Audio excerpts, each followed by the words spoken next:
Good evening, you're watching News Mongolian World. I'm your host, Andra Khambatar. And for top stories, the central bank forecasts economic growth to be 4 to 5% in 2023.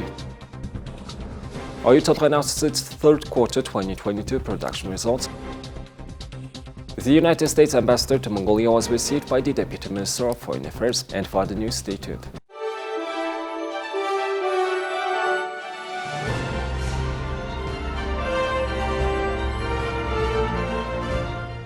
Mongolia's economy is currently affected by unfavorable external conditions, but economic growth is expected to reach 3% at the end of this year and 4 to 5% next year, as highlighted by the Governor of Bank of Mongolia, in his speech during the discussion of the main direction of the government's monetary policy in 2023.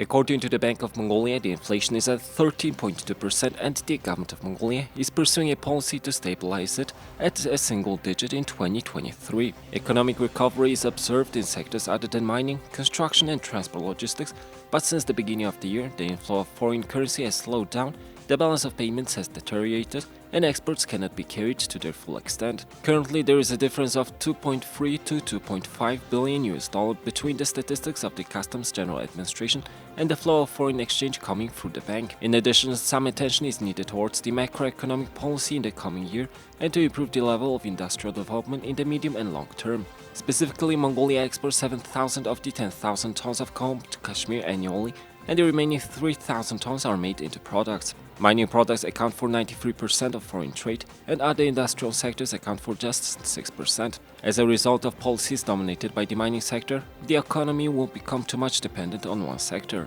External factors and transportation costs account for 50 to 60% of inflation. The Monetary Policy Department of the Bank of Mongolia highlights that the decision to increase the price of energy for enterprises and the increase in the price of flour will create conditions for inflation to increase by about 2%. Oyu Tolgoi announced its latest production results, highlighting key performance metrics for the third quarter of 2022 and providing an update on underground mine development.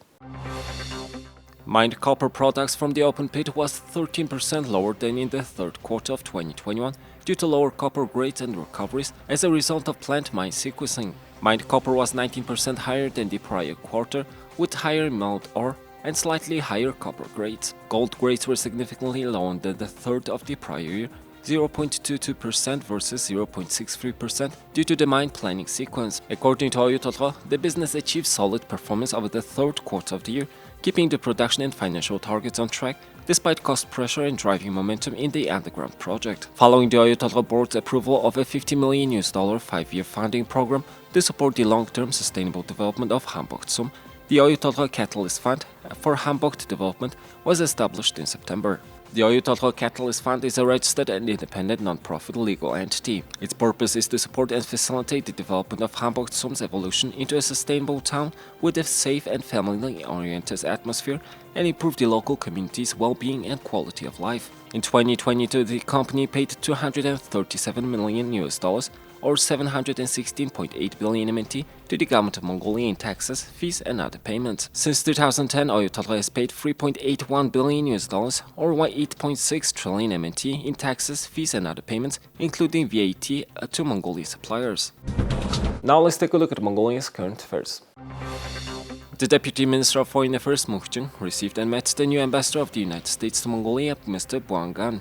Ambassador Buangan expressed his happiness at being appointed as the U.S. ambassador to Mongolia and handed over his credentials to the Deputy Minister. Deputy Minister Mukjin noted that Mongolia attaches great importance to relations with the United States, which is an important third neighbor and a strategic partner country to Mongolia, and the strategic partner country of Mongolia, and expresses pleasure to proactively cooperate with the ambassador to further expand relations and cooperation between Mongolia and America. The ambassador expressed that the U.S. administration is proud to be an important third neighbor of Mongolia and is committed to further expanding and strengthening the strategic partnership between the two countries. Domestic cement producers have replaced $530 million worth of imports in the last 6 years. Producers have hedged the risk of foreign currency outflows by retaining $250 million domestically over the past 2 years. In 2021, Mongolia fully covered its cement needs domestically and sold 1.8 million tons of cement. Since 2016, when cement production intensified in Mongolia, national producers have produced value-added products worth approximately $530 million to replace imports, leaving foreign exchange in the country. In the last 10 years, the exchange rate of the MNT against the US dollar has weakened by more than 140%, and purchasing power has decreased accordingly. If the price of cement on the world market is expressed in MNT, it can be seen that the average annual increase is more than 10%.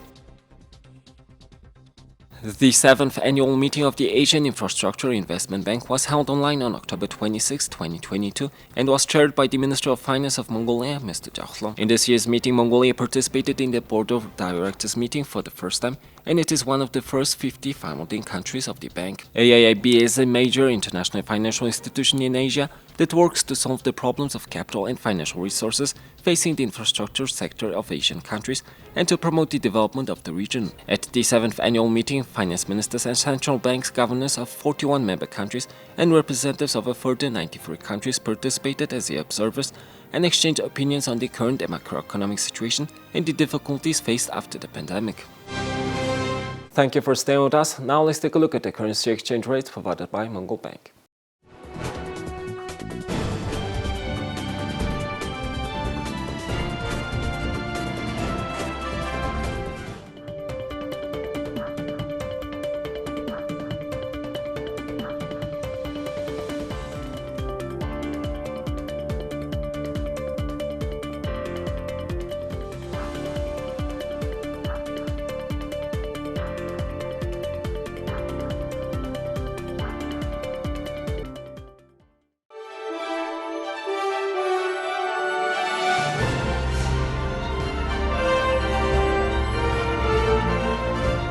Now let's take a look at our international news from our partner agencies. For the first time in New Zealand's history, a majority of lawmakers are women. Soraya Peake-Mason from the Liberal Labour Party was sworn in to Parliament on Tuesday, replacing former Speaker Trevor Mallard, who left to become ambassador to Ireland.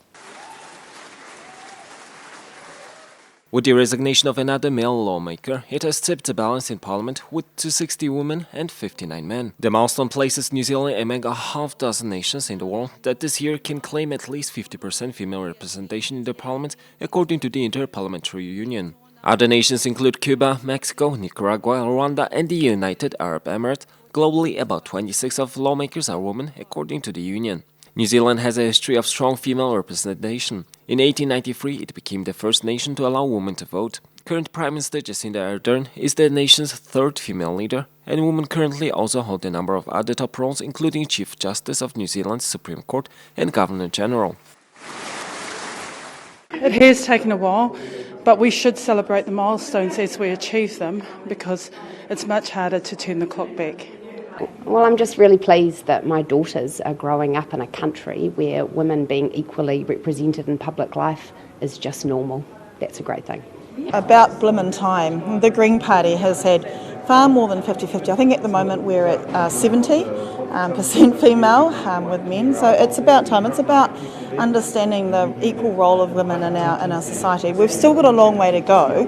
We've got to work on things like pay transparency, for example. We can't have 50-50% split and still be actively keeping women being paid behind their male counterparts. That's unacceptable. I think it's hugely significant for New Zealand. You know, our strides towards gender equality have been big in New Zealand over the last few years. We've got a female Governor-General, Prime Minister, Chief Justice, and now we have 50% parliamentarians. There's always more to do when it comes to gender equality, but I think New Zealand can be really proud. Opinion polls indicate that New Zealand's conservative parties, which currently have a lower proportion of women than their liberal rivals, are poised to make gains during next year's general election. European Union to abolish visas for countries that have become a source of migration toward the bloc. European Union officials have warned recently that thousands of travelers who have entered Serbia and other Western Balkan nations on a free travel regime as tourists in the past months have ended up seeking asylum in European Union countries. This is Ankur Kumar. He arrived in Serbia this month on a flight from Turkey. The 25-year-old supermarket clerk from India said he would go sightseeing and shopping for a couple of weeks and then return home. Our tourist purpose, ma'am. You see temples, see looks place, and church, and buy some stuff. Kamar's flight was packed with people from Africa or Asia who, like him, did not require a visa to enter Serbia. But this may change soon as the Balkan nation faces pressure. This issue has alarmed the 27-nation bloc as it has added to a migratory influx through the Balkans of people from the Middle East, Asia and Africa. This is at a time when the European Union already hosts millions of refugees from Ukraine, along with soaring energy prices caused by the Russian invasion. Hoping to ease at least some of the pressure, the European Union has urged Serbia, along with other Western Balkan countries seeking European Union membership, such as Albania, Bosnia or Montenegro, to bring their entry rules in line with those of the 27-nation bloc. The Balkan route leads from Greece and Turkey through North Macedonia and Bulgaria into Serbia and on toward the borders of European Union members Hungary, Romania and Croatia. Crossings through the Balkans normally intensify in the fall and winter, when bad weather adds to the dangers of an already perilous journey over the Mediterranean or the Aegean Seas. At a Serbian reception center near the southern border with North Macedonia, a group of several dozen people sat lined up on a long wooden bench in a sports hall, patiently waiting to be registered. They had only just appeared at the camp that morning after crossing using irregular paths from North Macedonia. It's a huge rise compared to last year. It started around a month and a half, 2 months ago. Every day we have 100 to 300, 400 new migrants. They are coming every day at any time of day. They are mostly from Syria and Afghanistan. If you decide to introduce more flexible visa regimes, you have to be sure that you have the capacity to control this migratory flow so that this visa regime does not impact or overspills to other countries. And this is what has happened right now, that Indians, Burundians, Tunisians, nationals of other states who can arrive to Serbia and stay legally here for up to 3 months, they started to use this Balkan route, but let's say how to jump over several countries and to automatically get to the doorstep of the European Union. While thousands come to the country, only small numbers actually stay in Serbia and apply for asylum here. The United States on Wednesday imposed new sanctions on members of Iran's intelligence agency, leaders of Iran's Revolutionary Guard, prison wardens and others, acting 40 days since 22-year-old Amini died while being held by security forces. Good afternoon, everybody. The U.S. government sanctions armed designated 10 members of Iran's leadership with financial blocks and penalties, continue a string of actions imposed against Tehran for its repression of protesters and disrupting internet access. Targeted in the latest sanctions were the commander of the Guard's intelligence organization, its deputy commander, wardens from a number of prisons, and an Iranian company that conducts social media filtering. Well, Iran's leadership is facing a problem of its own making. And it continues to accuse the U.S. of instigating these protests. And let's be clear, these protests are about the Iranian people and their demands. And we also are trying to be very careful to not play into the regime's disinformation about the United States being behind these protests. And our policy is designed around finding practical ways to support the Iranian people with the tools that this administration has in its arsenal to support the Iranian people in the face of the brutal, violent crackdown, the internet disruptions, and the denial of basic human rights and the state-sponsored violence that we're seeing. Separate sanctions from the State Department were levied against individuals and companies that engage in and train people in hacking and others. Secretary of State Antony Blinken said the U.S. will continue to impose costs on the individuals and entities in Iran who engage in the brutal repression of the Iranian people. Iran's morality police arrested Amini on September 13th in Tehran, where she was visiting from her hometown in the country's western Kurdish region. Police detained her over wearing her hijab too loosely. Iran requires women to wear the headscarf in a way that completely covers their hair when in public. Recently, Iran's president has accused the U.S. of conducting a failed policy of destabilization targeting his nation, as Iranian protesters continue to call for the downfall of its rulers despite a violent and wide-ranging crackdown. President Ebrahim Raisi has repeatedly dismissed the unrest sparked by the death of Amini as a purported Western plot without providing evidence. Important partnership that is going to be.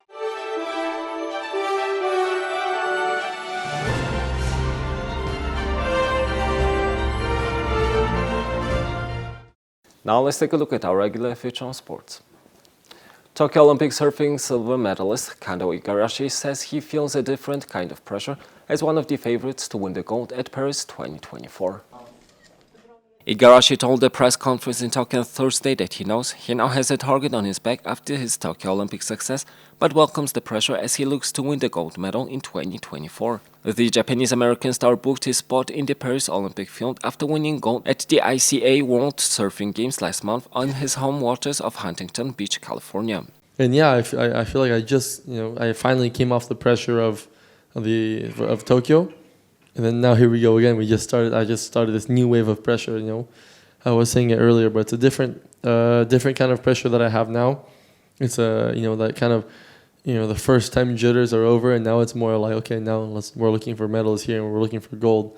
So yeah, I mean it's a huge honor to say that I'm possibly one of the favorites.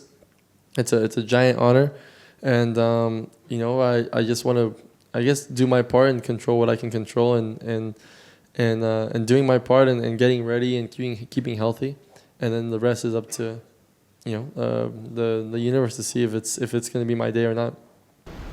Igarashi says his next step is to be the World Surf League champion in 2023 and then win the gold medal at the 2024 Paris Olympics. The Paris surfing competition will be held in Tahiti, making it the farthest location of a venue from the host city in the history of the Olympic Games. Igarashi admits it will be a different competing halfway around the world from Paris, but says his Olympic experience will be just special if he is able to secure another spot on the podium. Over 130,000 fans took to the streets of Sergio Perez's hometown Guadalajara, Mexico, on Tuesday when he met the fans in the streets he grew up on.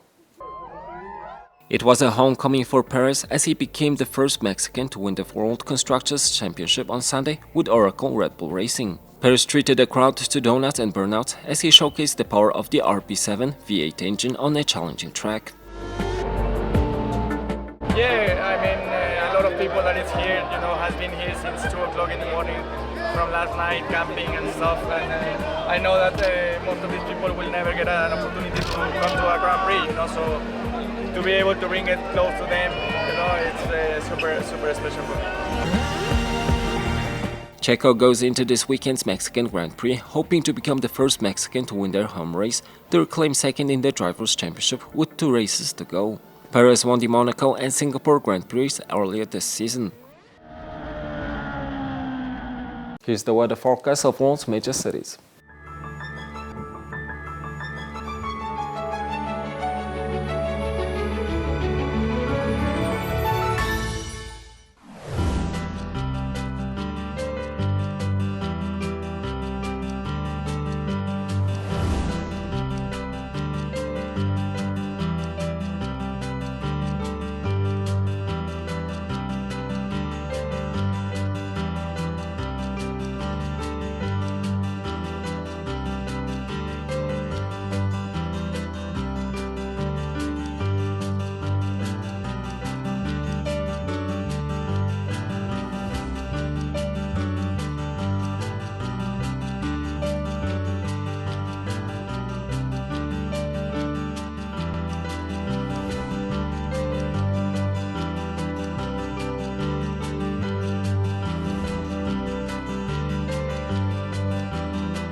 Well, that's all for today and thank you for staying with us. We will see you tomorrow with news and updates. Have a nice evening. Goodbye.